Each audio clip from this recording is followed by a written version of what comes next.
നമസ്കാരം. ഡോക്ടർ ലൈവിലേക്ക് സ്വാഗതം. നമ്മളെ പലപ്പോഴും ബുദ്ധിമുട്ടിക്കുന്ന ഒരു പ്രശ്നമാണ് പുറം വേദന, നടുവേദന ഇതൊക്കെ. എന്നാൽ പലപ്പോഴും ഇതിൻ്റെ കാരണം എന്താണെന്ന് കണ്ടുപിടിക്കാൻ പറ്റാറില്ല. എല്ലാ പുറം വേദനയും ഒരേ കാരണം കൊണ്ടാണെന്ന് നമ്മൾ പലപ്പോഴും തെറ്റിദ്ധരിക്കാറുണ്ട്. എന്നാൽ അങ്ങനെയല്ല. പുറം വേദന പല കാരണങ്ങൾ കൊണ്ടുണ്ടാകുന്നുണ്ട്. എന്തുകൊണ്ടാണ് പുറം വേദന ഉണ്ടാകുന്നത്, പ്രശ്നങ്ങൾ, പരിഹാരങ്ങൾ, ഇതെല്ലാം ഇന്നത്തെ ഡോക്ടർ ലൈവിലൂടെ നിങ്ങളോട് സംസാരിക്കുന്നത് എറണാകുളം മെഡിക്കൽ സെൻറ്ററിലെ ന്യൂറോ സർജനും ഇൻ്റർവെൻഷണൽ പെയിൻ സ്പെഷ്യലിസ്റ്റുമായ ഡോക്ടർ ടി.കെ. ജയരാജൻ. നമസ്കാരം ഡോക്ടർ. നമസ്കാരം. ഡോക്ടർ, ഇപ്പോൾ പുറം വേദന എന്ന് പറയുമ്പോൾ തന്നെ നമ്മൾ എപ്പോഴും ഒരേ കാരണം കൊണ്ട്, ഈ പല പ്രായത്തിലുള്ളവർക്ക് പല പ്രശ്നങ്ങൾ കൊണ്ട് പുറം വേദന ഉണ്ടാവും. എനിക്ക് പുറം വേദനയാണെന്ന് മാത്രമേ നമ്മൾ പറയാറുള്ളൂ. എന്തുകൊണ്ടാണ് ഈ പുറം വേദന ഉണ്ടാകുന്നത്? ഏതൊക്കെ തരത്തിലുള്ള പുറം വേദനകൾ? അതായത് സാധാരണ പുറം വേദന അല്ലെങ്കിൽ നടുവേദന, ലോ ബാക്ക് പെയിൻ, ഇതെല്ലാം പറഞ്ഞു വരുന്ന ഒരു ഗ്രൂപ്പ് ഓഫ് അസുഖങ്ങളുണ്ട്. വളരെ കോമൺ ആയിട്ട് കാണുന്ന ഒരു അസുഖമാണ്. അത് നമ്മുടെ നാട്ടിൽ മാത്രമല്ല, വിദേശത്തും എല്ലാ രാജ്യത്തും ലോകത്തെവിടെയും വളരെ കോമൺ ആയിട്ട് കാണുന്ന ഒരു അസുഖമാണ് ഈ പുറം വേദന എന്ന് പറയുന്നത്, ലോ ബാക്ക് പെയിൻ. ഇതിൽ ഏകദേശം ഒരു 80 to 90% ജനങ്ങളിലും അവരുടെ ജീവിത കാലയളവിൽ ഒരിക്കലെങ്കിലും ഈ വേദന ഉണ്ടായിരിക്കും.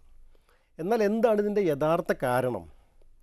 പലപ്പോഴും നമ്മളിപ്പം ആശുപത്രിയിൽ ഇരിക്കുമ്പം OP പേഷ്യൻസ്, അതുപോലെ ഔട്ട് പേഷ്യൻ്റ് ഡിപ്പാർട്ട്മെൻറ്റ് രോഗികൾ വരുമ്പോൾ പറയും, പ്രധാനമായിട്ട് പറയുന്നത്, ഡോക്ടർ എനിക്ക് ഡിസ്ക് തേയ്മാനാണ്, തണ്ടൽ വേദനയാണ്, ഡിസ്ക് തേയ്മാനാണ്, അല്ലെങ്കിൽ സ്പോണ്ടൈലോസിസ് ആണ്. ഇതാണ് സാധാരണ കാരണം പറയുന്നത്. എന്നാൽ യഥാർത്ഥത്തിൽ അത് മാത്രമല്ല കാരണം. അത്തരം അസുഖങ്ങൾ വളരെ ഒരു ചെറിയ ശതമാനം മാത്രമേ വരുന്നുള്ളൂ പുറം വേദനയുടെ. ഉദാഹരണത്തിന്, ഇതാണ് നമ്മുടെ നട്ടെല്ലിൻ്റെ അടിവശത്തെ സ്ട്രക്ചർ. ഇതിൽ ഈ കാണുന്ന ഭാഗങ്ങളാണ് നമ്മുടെ നട്ടെല്ലിൻ്റെ കശേരുക്കൾ എന്ന് പറയുന്ന 5 കശേരുക്കളും അതിന് താഴെ സേക്രം എന്ന് പറയുന്ന ഒരു സ്ട്രക്ചറുമുണ്ട്. ഇതിൻ്റെ ഇടയിൽ കാണുന്ന ഈ ഭാഗമാണ് നമുക്കെല്ലാം സുപരിചിതമായ ഡിസ്ക് എന്ന് പറയുന്നത്. ഈ കാണുന്ന ഭാഗമാണ് നമ്മുടെ കാലിലേക്ക് പോകുന്ന ഞരമ്പുകൾ. ഈ ഡിസ്ക് പുറകിലോട്ട് മാറി ഞരമ്പിനെ പ്രസ് ചെയ്യുമ്പോഴാണ് ഈ കാലിലേക്ക് വരുന്ന നടുവേദന ഉണ്ടാകുന്നത്. എന്നാൽ ഇതിൻ്റെ പുറകു വശം നോക്കിക്കഴിഞ്ഞാൽ ഇവിടെ ഈ കാണുന്നതാണ് ഓരോ കശേരുക്കളും തമ്മിലുള്ള സന്ധികളുണ്ട് ഇവിടെ. അതുപോലെ ഈ പ്രധാന സേക്രം എന്ന് പറയുന്ന ഈ എല്ലും ഇവിടെ നമ്മുടെ ഇടുപ്പെല്ലുമായിട്ട് ചേരുന്നു. ഇവിടെയും ഒരു സന്ധിയുണ്ട്. ഈ സന്ധികൾക്കുള്ള വീക്കവും അല്ലെങ്കിൽ ഈ സന്ധിക്കുണ്ടാകുന്ന വീക്കവും നടുവേദന ഉണ്ടാക്കുന്നതിന് ഒരു പ്രധാന കാരണമാണ്. പല കാരണങ്ങൾ അപ്പോൾ തന്നെയായി. നമ്മുടെ ഒരു കോളർ ഉണ്ട്, അതിനുശേഷം നമുക്ക് തുടരാം. ഹലോ. Hello madam. ഡോക്ടറോട് സംസാരിച്ചോളൂ. പറയൂ. ശരി. എനിക്ക് ഒരാഴ്ച മുമ്പായിട്ട് ഞാൻ കുറച്ച് എക്സസൈസ് ചെയ്യുന്ന സമയത്ത് നടു ഒന്ന് ഇതായിരുന്നു. അപ്പോൾ ഞാൻ പോയിട്ട് നടു 2 സൈഡിലും നല്ല രീതിയിൽ വേദന ഉണ്ടായിരുന്നു. അപ്പോൾ പോയിട്ട് ഡോക്ടറെ കാണിച്ചപ്പോൾ MRIയും എക്സ്റേയും എടുത്തു. അപ്പോൾ ഇതില് ലോസ് ഓഫ് ലുംബാർ ലോർഡോസിസ് എന്ന് വന്നു. കൂടാതെ L5 ഡിസ്ക് പ്രൊലാപ്സ്. അപ്പോൾ ഞാൻ ടാബ്ലറ്റ്സ് 1 വീക്ക് എടുത്തു, റെസ്റ്റും ചെയ്യുന്നുണ്ട്. പക്ഷേ വേദന എനിക്ക് ചില സമയത്ത് വലത് സൈഡിൽ ഒരു കാലിലേക്ക് റേഡിയേറ്റ് ചെയ്യുന്നുണ്ട്. 2 സൈഡ് മാറി മാറി വേദന വരുന്നുണ്ട്. എത്ര വയസ്സുണ്ട്? എനിക്ക് 39. സാധാരണ ഈ നിങ്ങളുടെ ലക്ഷണങ്ങൾ വെച്ചിട്ട് ചെറിയൊരു ഡിസ്ക് പ്രൊലാപ്സ് ഉണ്ടായി കാണും. പക്ഷേ ലോസ് ഓഫ് ലംബാർ ലോർഡോസിസ് എന്ന് പറയുന്നത് പൂർണ്ണമായിട്ടും ഡിസ്കിൻ്റെ പ്രശ്നമായിക്കൊള്ളുന്നില്ല. ഞാൻ നേരത്തെ കാണിച്ചതുപോലെ നട്ടലിൻ്റെ സൈഡിൽ ഒരുപാട് മസിൽസ് വരുന്നുണ്ട്. അപ്പം ആ മസിലൊരു സ്ട്രെയിൻ വരുമ്പോൾ മസിൽ സ്പാസത്തിലോട്ട് പോകും. അപ്പോൾ നമ്മുടെ ഈ നട്ടലിൻ്റെ പുറകിലുള്ള ആ ഒരു വളവുണ്ട് നട്ടലിൻ്റെ പുറകിൽ, അത് ഒബ്ലിട്രേറ്റ് ചെയ്ത് പോകും. അത് പ്രൊട്ടക്റ്റീവ് മെക്കാനിസമായിട്ട് ആക്ട് ചെയ്യുന്നതാണ്.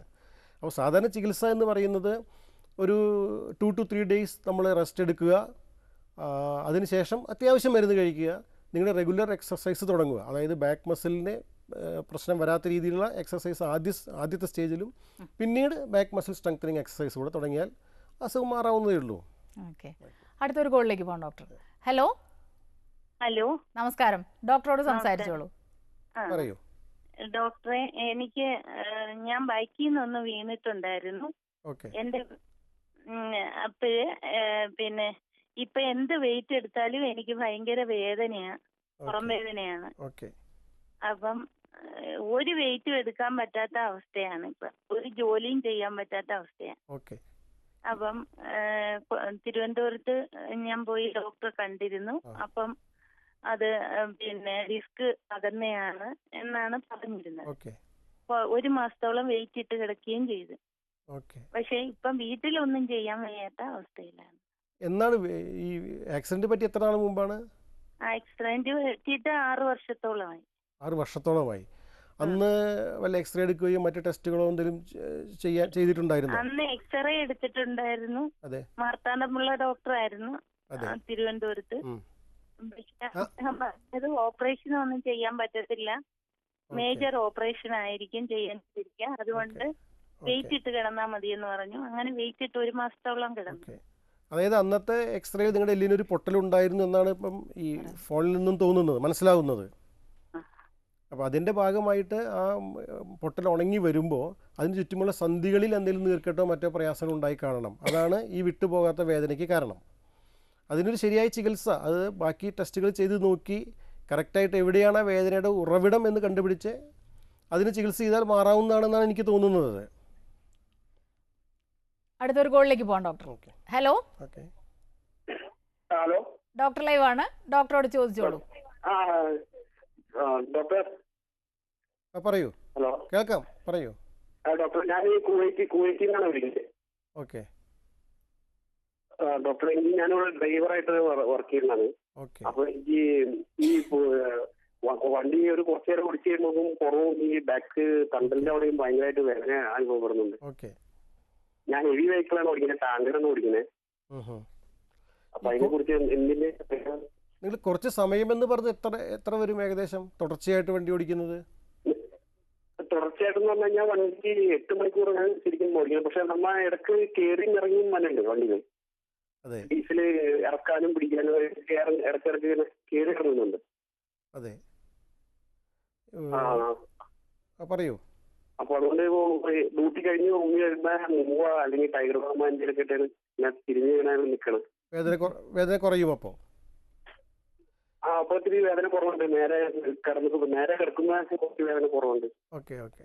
ഇത് നമ്മുടെ ഇപ്പോൾ പുതിയ നമ്മൾ ഈ തൊഴിലധിഷ്ഠിത രോഗങ്ങൾ കുറേ ഡെവലപ്പ് ചെയ്ത് വരുന്നുണ്ട്. അതുമായിട്ട് ബന്ധപ്പെട്ട കുറേ പ്രശ്നമാണ്. ഇപ്പോൾ പുള്ളി ഏകദേശം പറയുന്നത് 8 മണിക്കൂറോളം ഡ്രൈവ് ചെയ്യേണ്ടി വരുന്നുണ്ട്. പക്ഷെ അതിനിടയ്ക്ക് ഒരാവശ്യത്തിനുള്ള റെസ്റ്റ് കിട്ടുന്നില്ല, റെസ്റ്റായിട്ട് എടുക്കുന്നില്ല. ഡ്രൈവിംഗ് നിർത്തിയാലും മറ്റ് ജോലികളായിട്ട് ബന്ധപ്പെട്ടിരിക്കുകയാണ്. നിങ്ങൾക്ക് ആവശ്യമുള്ളത് ഒരു കൃത്യമായിട്ടൊരു വ്യായാമ മുറകൾ പരിശീലിച്ച് അദ്ദേഹത്തിൻ്റെ പാരാസ്പൈനൽ മസിൽസ് എന്ന് പറയും, നട്ടലിൻ്റെ മസിൽ, എല്ലിൻ്റെ രണ്ട് സൈഡിലുള്ള മസിലിന് കുറച്ചൊരു ബലം കൊടുത്തു കഴിഞ്ഞാൽ ഈ വേദന കുറച്ച് കുറയുന്നതാണ്. അതോടൊപ്പം ഒരു പരിധി വരെ കുറയ്ക്കാൻ പറ്റും. അതോടൊപ്പം തന്നെ തുടർച്ചയായിട്ട് ഡ്രൈവിങ്ങിന് ഇടയിൽ ഒരു 40-45 മിനിറ്റ്സ് എങ്കിലും ഒരു ഗ്യാപ്പ് ഇട്ടിട്ട് ഒരു 10 മിനിറ്റ് നമ്മളൊന്ന് സ്ട്രെച്ച് ചെയ്യുന്നത് നല്ലതായിരിക്കും. തുറന്ന് വരാതിരിക്കാൻ നല്ലതായിരിക്കും. അത് മറ്റൊരു കോളിലേക്ക് പോകാം ഡോക്ടർ. ഹലോ. ഹലോ, നമസ്കാരം. ഡോക്ടർ ലൈവ് ആണ്, ചോദിച്ചോളൂ. Hello doctor. പറയൂ. ഞാൻ അലിബാഗ് എന്ന സ്ഥലത്ത് നിന്നാണ് സംസാരിക്കുന്നത്, റായ്ഗഡ് ഡിസ്ട്രിക്ട്, മഹാരാഷ്ട്ര. ഓക്കെ. എനിക്ക് ഡയബറ്റിക് ആണ്, ഞാൻ 61 വയസ്സായി. ഓക്കെ. എനിക്ക് എന്ത് പറഞ്ഞാൽ എനിക്ക് ഈ വയറിച്ചിരി കുറച്ച് വലുതാണ്, കൈയും കാലും ഒക്കെ കുറച്ച് ശോഷിച്ച ആളാണ് പണ്ട് മുതലേ. പക്ഷെ എന്റെ വയറിച്ചിരി വലുതായിട്ട് എല്ലാവരും വയറ് കുറയ്ക്കാനായിട്ട് എക്സസൈസ് ചെയ്യാനായിട്ട് പറയുന്നുണ്ട്. പിന്നെ കൊച്ചുനാൾ മുതലേ കുറച്ച് മെലിഞ്ഞ ശരീരം, അതുകൊണ്ട് എന്റെ വയറിച്ചിരി പണ്ടേ വലുതാണ്. ശരീരം ഉണങ്ങിയിരുന്നാലും വയറ് വലുതാണ്. പക്ഷെ എനിക്ക് കുറച്ച് എക്സസൈസ് ചെയ്യും. ജിമ്മിൽ പോവാമോ? അവിടെ മറ്റേ നടക്കാനുള്ള മെഷീനൊക്കെ ഉണ്ട് അവിടെ, അതായത് വെയിറ്റിംഗ് എക്സസൈസ് ചെയ്യാൻ പറ്റും. ഓക്കെ. ഈ വലിയ വയറ്, അതായത് വലിയ വയറെന്ന് പറയുമ്പോൾ തന്നെ ഒരു കാര്യം ഉറപ്പാണ്, വയറിൻ്റെ മസിലിൻ്റെ ബലം തീരെ പോരാ, ബലക്കുറവാണുള്ളത്. കോർ മസിൽ സ്ട്രെങ്തനിങ് എക്സസൈസും അല്ലെങ്കിൽ കോർ മസിൽസിൻ്റെ വീക്ക്നെസ്സും നമുക്ക് നടുവേദന ഉണ്ടാക്കുന്നതിനൊരു കാരണമാണ്. നിങ്ങൾക്ക് ജിമ്മിൽ പോവാം, എക്സസൈസ് ചെയ്യാം, പക്ഷെ നല്ലൊരു ഗൈഡിൻ്റെ സഹായത്തോടു കൂടെ ഗ്രാജുവലായിട്ട് തുടങ്ങണം. ആദ്യത്തെ ദിവസം തന്നെ ഒരു ഫുൾ സ്വിങ്ങിലോട്ട് പോകരുത്. വളരെ ഗ്രാജുവലായി പതുക്കെ സ്ലോലി തുടങ്ങിക്കഴിഞ്ഞാൽ അത് നിങ്ങളുടെ ബാക്കിന് ഗുണം ചെയ്യുകയുള്ളൂ. അതുകൊണ്ട് പോകാം അല്ലേ? അടുത്തൊരു കോളിലേക്ക് പോകണം. ഹലോ. ഡോക്ടർ ലൈവ് ആണ്, സംസാരിച്ചോളൂ. ഞാൻ വിളിക്കുന്നത് വളാഞ്ചേരി, മലപ്പുറം ഡിസ്ട്രിക്ട് എന്നാണ്. എനിക്ക് ഭയങ്കരമായിട്ട് പുറം വേദന. ഞാൻ ജോലിക്ക് പോകുന്നുണ്ട്, ഹെഡ് എക്സിക്യൂട്ടീവ് ഷെയർ ബ്രോക്കിംഗ് ആണ്, അവിടെ ഇരുന്നിട്ടുള്ള വർക്കാണ്. അപ്പോൾ മുൻപ് ഒരു ഡോക്ടറെ കാണിച്ചപ്പോൾ പറഞ്ഞത് ഇരുന്നതുകൊണ്ടാണ്, അതുകൊണ്ട് ജോലി ഒഴിവാക്കുന്നതായിരിക്കും നല്ലത് എന്നാണ് പറഞ്ഞിട്ടുണ്ടായിരുന്നത്. എത്ര മണിക്കൂർ ഇരിക്കേണ്ടി വരും സാധാരണ? ഒരു രാവിലെ 9 മണി മുതൽ വൈകുന്നേരം 3:30 വരെ. ഒറ്റ ഇരിപ്പ് ഇരിക്കേണ്ടി വരുമോ? അതെ അതെ, അതിന്റെ ഇടയിൽ ഫുഡ് കഴിക്കാൻ മാത്രമേ എണീക്കുള്ളൂ. അതെ അതെ, ഇത് ഞാൻ നേരത്തെ ഇപ്പൊ ഡോക്ടർ സൂചിപ്പിച്ച പറഞ്ഞ പോലെ തൊഴിലധിഷ്ഠിത അസുഖങ്ങളുടെ ഭാഗമായിട്ട് വരുന്നതാണ്. പക്ഷെ ഡോക്ടർ, നമുക്ക് ഇത്തരത്തിലുള്ള ജോലിയാണെങ്കിലും ജോലി ഉപേക്ഷിക്കാൻ പറ്റില്ല. പറ്റില്ല. അപ്പൊ അവര് ഇങ്ങനെയുള്ളപ്പോ ഏതെങ്കിലും തരത്തിലുള്ള ചില ടിപ്സ് ഒക്കെ ഉണ്ടാവില്ല, അതൊന്നും പറഞ്ഞു കൊടുക്കാൻ പറ്റുമോ ഡോക്ടർ?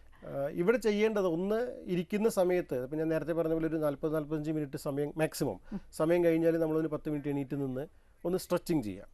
പിന്നെ അതിനുശേഷം എക്സസൈസ് റെഗുലറായിട്ട് നമുക്കൊരു വ്യായാമ മുറകൾ പരിശീലിക്കുന്നത് നല്ലതാണ്. റെഗുലർ എന്ന് പറഞ്ഞാൽ ആദ്യം പറഞ്ഞത് വേദന ഇല്ലാത്ത സമയത്ത് ഈ നടക്കുക, നിരപ്പായ പ്രതലത്തിലൂടെ നടക്കുക, സ്വിമ്മിങ് പറ്റുമെങ്കിൽ അത് ചെയ്യുക. ഇത്തരം രീതിയിലുള്ള എക്സസൈസ് ചെയ്താൽ നമ്മുടെ മസിലിന് വലിയ ദോഷം സംഭവിക്കില്ല. വേദന മാറിക്കഴിഞ്ഞാൽ ഈ കോർ മസിൽ സ്ട്രെങ്തനിങ് എക്സസൈസ് എന്ന് പറയും. അതായത് വയറിൻ്റെയും നമ്മുടെ മസിലിൻ്റെ നട്ടലിൻ്റെ സൈഡിലുള്ള മസിലിൻ്റെയും ബലപ്പെടുത്തുന്നതിനുള്ള എക്സസൈസ് തുടങ്ങിക്കഴിഞ്ഞാൽ ഇത്തരം വേദനകൾ ഒരു പരിധി വരെ നമുക്ക് കൺട്രോൾ ചെയ്യാവുന്നതാണ്. ഡോക്ടർ, നമുക്കൊരു ഇടവേളയ്ക്ക് ശേഷം തിരികെ വരാം. ഡോക്ടർ ലൈവിൽ ഒരു ഇടവേള.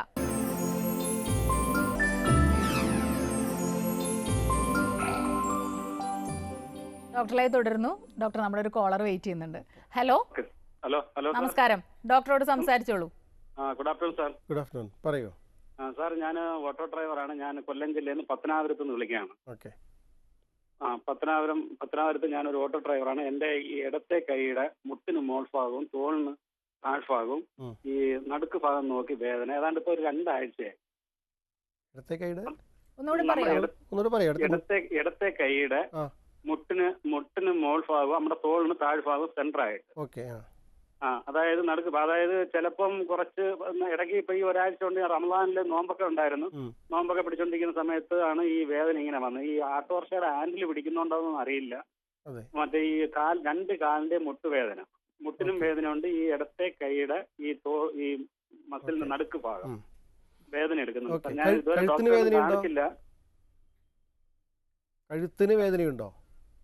ഇപ്പോഴും വേദന, പക്ഷെ ഇപ്പൊ നേരത്തെ നിന്നും ഒരു ശകലം വേദന ഇന്ന് കുറവുണ്ട്. അതായത് മറ്റേ റമദാനൊക്കെ ആയതുകൊണ്ടാണോന്ന് അറിയില്ല, നോമ്പുണ്ടായിരുന്നു. ഈ ഒരു 10-20 ദിവസം കൊണ്ടാണ് ഈ വേദന തുടങ്ങിയത്. അതായത് കഴുത്തിന് വേദനയുണ്ടോ നിങ്ങൾക്ക്? ഉണ്ട്. കഴുത്തിന്റെ വേദനയായിട്ട് ബന്ധപ്പെട്ടാണോ കയ്യില് വേദന വരുന്നത്? ഇല്ല, കഴുത്തിന് വേദനയൊന്നുമില്ല സാർ. വേദനയൊന്നുമില്ല. ഈ ഇടത്തെ കൈയുടെ മിക്കവാറും കയ്യിന് വേദനയുണ്ട്. അതുപോലെ തന്നെ 2 മുട്ടിന്റെ സന്ധികളുടെ വേദനയുമായിട്ട് ബന്ധപ്പെട്ട ഒരു പ്രശ്നം ആയിരിക്കാനാണ് സാധ്യത കൂടുതൽ. സന്ധിവാദം അതുപോലത്തെ എന്തെങ്കിലും ഒരു പ്രശ്നമാവാനാണ് പുള്ളിയുടെ അസുഖം സാധ്യത കൂടുതൽ. ഒരു ഞരമ്പ് സംബന്ധമായിട്ടുള്ളൊരു വേദനയായിട്ട് അത് തോന്നുന്നില്ല. അടുത്തൊരു കോളിലേക്ക് പോകാം ഡോക്ടർ. ഹലോ ഹലോ ഹലോ ചോദിച്ചോളൂ ഡോക്ടറോട്. ഹലോ, പറയൂ ഡോക്ടർ. ഒരാഴ്ചയായിട്ട് എനിക്കൊരു കാലിന്റെ വേദന, കാല് വേദന എന്ന് വെച്ചാല് ഇടത്തെ കാല് മേലെ നിന്ന് തൊട്ട് താഴെ വരെ എനിക്ക് വേദന. അങ്ങനെ ഞാൻ ഖത്തറിനാ വിളിക്കുന്നത്. ഞാനിവിടെ ഡോക്ടേഴ്സിനെ 2 നാൾക്ക് കാണിച്ചു, എക്സ്റേ എടുത്തു. അപ്പൊ എന്നോട് പറഞ്ഞൊരു 4 ദിവസം ബെഡ് റെസ്റ്റ് ചെയ്യാൻ പറഞ്ഞു. പക്ഷെ എനിക്ക് വേദന സഹിക്കാൻ പറ്റുന്നില്ല. 48 ഏജ് ഉണ്ട്, ഷുഗർ ഉണ്ട്. നടുവിന് വേദനയുണ്ടോ? ബാക്ക് പെയിൻ പോലെ? നടുവും വേദനയുണ്ട്, കുറച്ച് വേദന ഉണ്ട്. കാല് നമ്മുടെ വലിയ വിരല് കഴിച്ചു ബാക്കി 4 വിരലും എനിക്ക് എന്താന്ന് വെച്ചാല് തെരുത്തിരിക്കുന്നു. ഈ പറഞ്ഞ നടുവിന് വേദനയും ആ വേദന കാലിലേക്ക് വരുന്നതുമായിട്ടുള്ള പ്രശ്നം മിക്കവാറും നിങ്ങൾക്ക് ഒരു ഡിസ്ക് പ്രൊലാപ്സ് ഉണ്ടാവാൻ സാധ്യതയുണ്ട്. കാരണം ഇത് ഈ പറഞ്ഞത് മിക്കവാറും നമ്മുടെ ഡിസ്ക് പ്രൊലാപ്സ് വന്ന് കാലിലേക്ക് വരുന്ന ഞരമ്പിനെ പ്രസ് ചെയ്യുമ്പോഴാണ് ഈ നടുവേദനയുടെ ഒപ്പം കാലിലോട്ടുള്ള വേദനയും വരുന്നത്. കാലിന്റെ ബലക്കുറവ് മറ്റോ ഉണ്ടോ? വിലക്കുറവില്ല. 15-ാം തീയതിക്ക് CT സ്കാൻ എഴുതിയിട്ടുണ്ട്. ഓക്കെ. CT സ്കാനേക്കാൾ നല്ലത് എൻ്റെ അഭിപ്രായത്തിൽ MRI സ്കാൻ ചെയ്യായിരിക്കും നല്ലത്. CT സ്കാനിൽ നമ്മൾ സാധാരണ കിട്ടുന്നത് എല്ലിൻ്റെ പ്രത്യേകതയെ കൂടുതൽ കിട്ടുള്ളൂ. ഈ ഞരമ്പും അതുപോലത്തെ നെർവ്സിൻ്റെയും മസിലിൻ്റെയൊക്കെ കൂടുതൽ അറിയണമെന്ന് ഡിസ്കിൻ്റെ അറിയണമെന്നുണ്ടെങ്കിൽ MRI ആണ് കുറച്ചുകൂടി നല്ലതായി. MRI സ്കാൻ ചെയ്യുന്നതായിരിക്കും നല്ലത്. അതിനുശേഷം ചികിത്സ നിശ്ചയിക്കാം. അടുത്തൊരു കോളിലേക്ക് പോകാം ഡോക്ടർ. ഹലോ ഡോക്ടറോട് സംസാരിച്ചോളൂ. പറയൂ. എന്റെ ഇടത്തെ കൈക്ക് ഭയങ്കര കലക്കല്. ഞാൻ ഇവിടെ ഡോക്ടറെ കാണിച്ചപ്പോ ഈ തേയ്മാനത്തിന്റെ പറഞ്ഞു. എവിടെ? കഴുത്തിന്റെ എല്ലിന്റെ തേയ്മാനം? കഴുത്തിന്റെ അവിടെ തേയ്മാനാന്ന് പറഞ്ഞു. ഡിസ്കിന്റെ? ഡിസ്കിന്റെ. എന്നിട്ട് ഞാൻ പിന്നെ സ്കാൻ ചെയ്യണമെന്ന് പറഞ്ഞവരെ. അതെ. ചെയ്തു നോക്കിയായിരുന്നു. കണ്ടപ്പോ എക്സ്റേ എടുത്തു. എക്സ്റേ എടുത്തു കഴിഞ്ഞപ്പോ തേയ്മാനാണ്. പിന്നെ കുഴമ്പൊക്കെ തന്നു. പിന്നെ അങ്ങനെ എക്സർസൈസ് ചെയ്യാൻ പറഞ്ഞു, കുറഞ്ഞു. വീണ്ടും ആ കടപ്പ് തുടങ്ങിയേക്കാം. അതെ. ഈ സ്കാൻ എന്തെങ്കിലും ചെയ്തായിരുന്നു എക്സ്റേ അല്ലാതെ? എക്സ്റേ വേറെ ചെയ്തില്ല. ഇല്ല. അപ്പം തുടർച്ചയായിട്ട് വരുന്നൊരു വേദനയും അല്ലെങ്കിൽ ഇതുപോലെ കിഴപ്പുകളും നമ്മൾ ഇൻവെസ്റ്റിഗേറ്റ് ചെയ്യേണ്ടതാണ്. അതൊരു MRI സ്കാൻ ചെയ്ത് നോക്കിയിട്ട് ഡിസ്ക് ഉണ്ടോ, ഡിസ്ക് കാര്യമായിട്ടുള്ള ഡിസ്ക് ആണോ എന്ന് ആദ്യമായിട്ട് കണ്ടുപിടിക്കുക. പിന്നെ ഈ മരവിപ്പ് പുള്ളിക്ക് എത്രത്തോളം പ്രശ്നം ഉണ്ടാക്കുന്നുണ്ട്. ചെറിയൊരു പ്രശ്നം മരവിപ്പ് മാത്രമേ ഉള്ളൂ, അല്ലാതെ മറ്റുള്ള നമ്മുടെ ഡെയിലി ആക്ടിവിറ്റീസ്, നമ്മുടെ ആക്ടിവിറ്റി ഓഫ് ഡെയിലി ലിവിങ്ങിന് വലിയ പ്രോബ്ലം ഒന്നും ഉണ്ടാക്കുന്നില്ലെങ്കിൽ ഈ രീതിയിലുള്ള കൺസർവേറ്റീവ് മാനേജ്മെൻറ്റ് മതി. അതിന് പ്രത്യേകിച്ച് ഒരു ഓപ്പറേഷനോട്ട് പോകേണ്ട ആവശ്യമുണ്ടെന്ന് തോന്നുന്നില്ല. അതെ. അടുത്തൊരു കോളിലേക്ക് പോകണം doctor. Hello hello, doctor live ആണ്, ഡോക്ടറോട് സംസാരിച്ചോളൂ. Hello sir. ഹലോ ഹലോ, പറയൂ, കേൾക്കാം.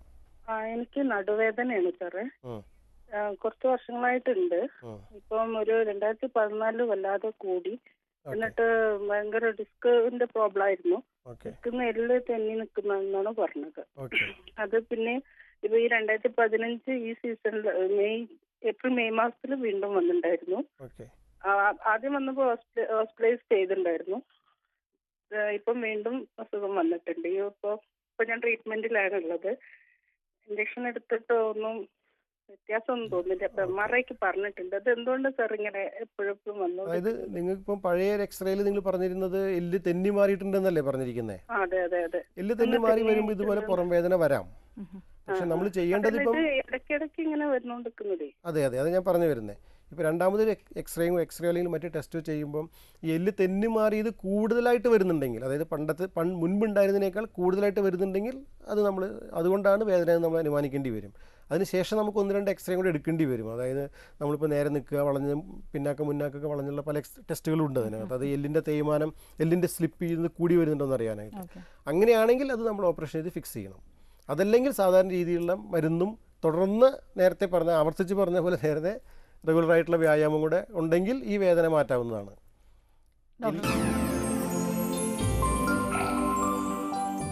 ഡോക്ടറിലെ തുടരുന്നു. ഡോക്ടർ, ഇപ്പോൾ ഈ വേദനകൾ തന്നെ പലതരത്തിലുണ്ടെന്ന് പറഞ്ഞു, പല ഭാഗത്തായിട്ടുണ്ടാകും. പക്ഷെ നമ്മൾ എല്ലാം ഒന്നാണെന്ന് കരുതുന്നു. ഡോക്ടർ, എന്തുകൊണ്ടാണ് ഈ വേദനകൾ ഉണ്ടാകുന്നത്? അതായത് നടുവേദനയുടെ കാരണങ്ങൾ നേരത്തെ ഞാൻ കാണിച്ച പോലെ നട്ടെല്ലും ബന്ധപ്പെട്ട എല്ലിൻ്റെയും അസുഖമുണ്ട്. അതോടൊപ്പം തന്നെ നട്ടെല്ലിൻ്റെ 2 സൈഡിലുമുള്ള നമ്മുടെ മസിലിൻ്റെ അസുഖമുണ്ട്. അല്ലെങ്കിൽ നട്ടെല്ലിൻ്റെ മുൻവശത്തുള്ള പ്രധാന രക്തക്കുഴലുകൾ, നമ്മുടെ ഹൃദയത്തിൽ നിന്നും കാലിലേക്ക് രക്തം കൊണ്ടുപോകുന്ന രക്തക്കുഴലിൻ്റെ അസുഖങ്ങൾ, അല്ലെങ്കിൽ നമ്മുടെ വയറ്റിനകത്തുള്ള ഇപ്പം കിഡ്നിയുടെ അസുഖം, പാൻക്രിയാസ് എന്ന് പറഞ്ഞ ഗ്രന്ഥിയുടെ അസുഖം, ഇപ്പോൾ സ്ത്രീകളാണെങ്കിൽ അണ്ഡാശയ രോഗങ്ങൾ, ഗർഭാശയ രോഗങ്ങൾ, പുരുഷന്മാരിൽ പ്രോസ്റ്റേറ്റിനായിട്ട് ബന്ധപ്പെട്ട അസുഖങ്ങൾ, അല്ലെങ്കിൽ ഈ മൂത്രത്തിൽ പഴുപ്പ് എന്ന് പറയുന്ന അസുഖം, ഇതെല്ലാം ഒരു പരിധിവരെ ചില ആളുകളിൽ ബാക്ക് പെയിൻ ആയിട്ട് മാനിഫെസ്റ്റ് ചെയ്യും. പലപ്പോഴും ലക്ഷണങ്ങളായിട്ട് വരാം. അതുപോലെ തന്നെ വളരെ പ്രധാനപ്പെട്ട ഒന്നാണ്, ഇപ്പം പ്രത്യേകിച്ച് സ്ത്രീകളിലാണ് അത് കൂടുതൽ കണ്ടുവരുന്നത്, ഈ കുറച്ച് ആങ്സൈറ്റി, ഡിപ്രഷൻ. ഇതും ചില സമയങ്ങളിൽ അവർക്ക് ബാക്ക് പെയിൻ എന്ന് പറഞ്ഞ് മാത്രമായിട്ട് വരും. അപ്പോൾ അതൊരു കൃത്യമായിട്ടൊരു പെയിൻ്റെ അനാലിസിസ്, ഒരു അസസ്മെൻ്റ് ആവശ്യമാണ്. എനിക്ക് തോന്നുന്നു സാധാരണഗതിയിൽ ഒരു പെയിൻ സ്പെഷ്യലിസ്റ്റിൻ്റെ അത് ചെയ്യാവുന്നതേ ഉള്ളൂ.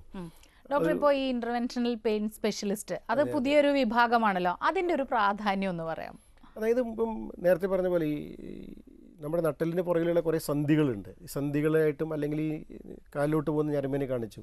ഈ ഞരമ്പിൻ്റെ ഇറിറ്റേഷൻ കൊണ്ടും ഈ സന്ധികളുടെ സന്ധിവാദം കൊണ്ടും അല്ലെങ്കിൽ നമ്മുടെ ശരീരത്തിൻ്റെ മറ്റു വേദനയുടെ ഭാഗമായിട്ടും വരാം.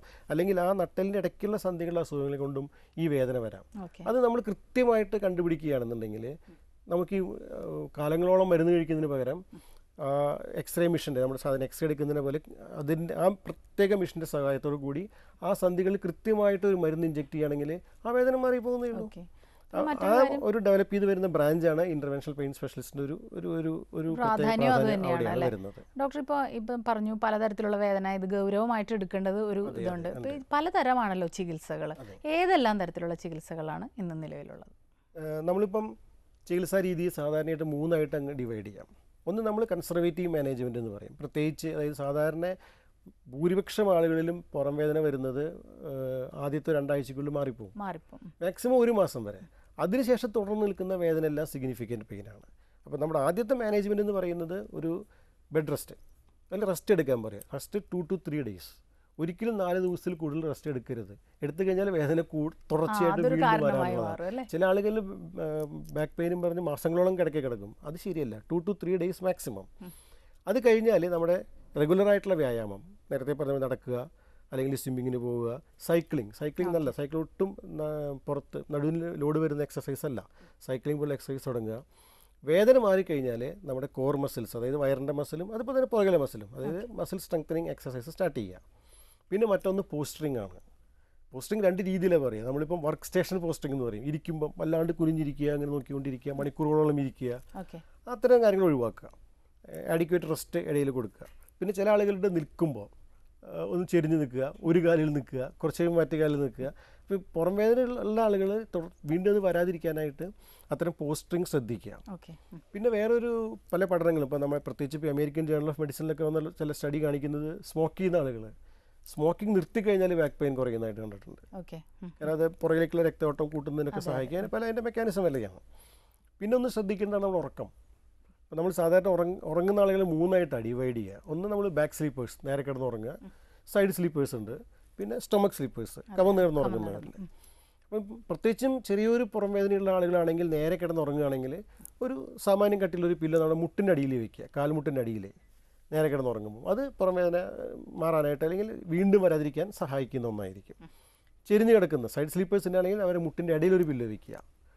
കമന്ന് കിടക്കുന്നത് പരമാവധി ഒഴിവാക്കുക, നല്ലതല്ല ബാക്കിന്. പക്ഷെ അങ്ങനെ അത്രയും ഹാബിറ്റായിട്ടുള്ള ആൾക്കാരാണെങ്കിൽ ഒരു പില്ലോ എടുത്ത് നമ്മുടെ അടിവയറിൻ്റെയും ഹിപ്പിൻ്റെ ഇടയിൽ താഴെ വെച്ച് കഴിഞ്ഞാൽ അതും ഒരു സ്ലീപ്പ് ബെറ്റർ ആക്കാൻ നന്നായി സഹായിക്കുന്നതാണ്. പിന്നെ വർക്ക് സ്റ്റേഷൻ പൊസിഷൻ നേരത്തെ ഞാൻ സൂചിപ്പിച്ചതാണ്. മറ്റൊരു പ്രധാന കാര്യമാണ് വെയിറ്റ്, ആഡിക്വേറ്റ് വെയിറ്റ് അല്ലെങ്കിൽ ഹെൽത്തി വെയിറ്റ് എന്നാണ് നമ്മൾ പറയുന്നത്.